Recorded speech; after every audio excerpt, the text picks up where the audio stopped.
We're here with Michael Klastorin, who wrote the brand new Back to the Future book that just came out yesterday. Can you tell us a little bit about your background and how you got involved in writing this book? Well, I was the unit publicist on Back to the Future 2 and 3. So I've been part of the Back to the Future family for a very long time. And I wanted to do this book for a long time over the years. It's been pitched here and there, and this was the time that everything fell into place for me to do it. What was it like being the publicist on the movie? I mean, did you see this spectacle out here, everything that's happening on social media? Was it easier being a publicist back then? It was. It was, because nobody had cell phones with cameras in them, and we didn't have 6 million outlets on the internet with people scrambling for any piece of information they could get. We had, on part 2, we filmed mostly at Universal Studios, so security was pretty tight. We didn't want secrets to get out. And on part 3, we were up in Northern California. A few people got in there, but not too many. We were able to keep a lid on pretty much all of them. Great. And so you were sitting on all of these items, it seems like quite a while, like you saved a lot of materials. Did you always plan on turning them into a book, or was it just a nice coincidence that you had them in your garage? Well, I always save stuff from every movie I work on. And yeah, I mean, Back to the Future is a special project, so of course I'm going to save as much as I can. But even that wasn't enough for this book.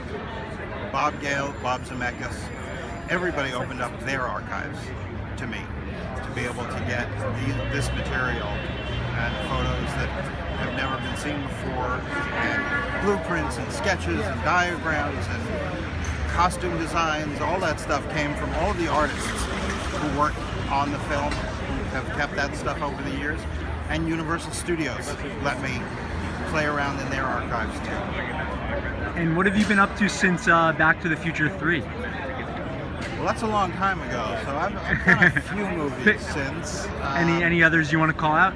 Oh, sure. Let's see. Well, there was a couple of Lethal Weapons that I did. Lethal Weapon 2, Lethal Weapon 3. I've done Zombieland. I did Star Trek Nemesis. Done a few movies with Woody Harrelson, Easy A with Emma Stone. Just recently did a film that just came out called Cooties with Elijah Wood. And I start another movie next week. And are you independent? I am. Cool.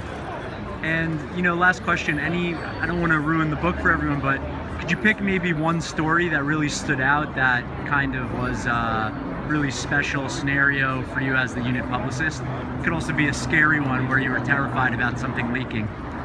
Anything that comes to mind? I wasn't really worried about anything leaking.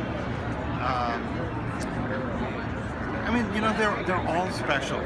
I mean, every day working on these movies was amazing.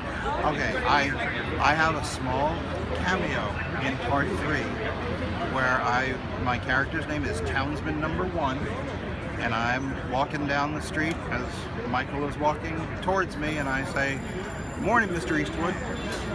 So it was fun to play cowboy. Nice, that's great. Yeah. So I have one more question. Okay.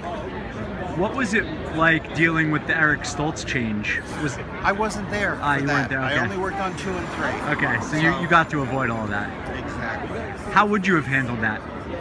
There was nothing for the publicist to handle. That's the studio. That's their, you know. Good point. As I remember, it was done very quietly, and a piece appeared in Variety about a week or so after it happened. Just a small piece, and then everyone moved on with their lives. Great. Thank you very much, and congratulations.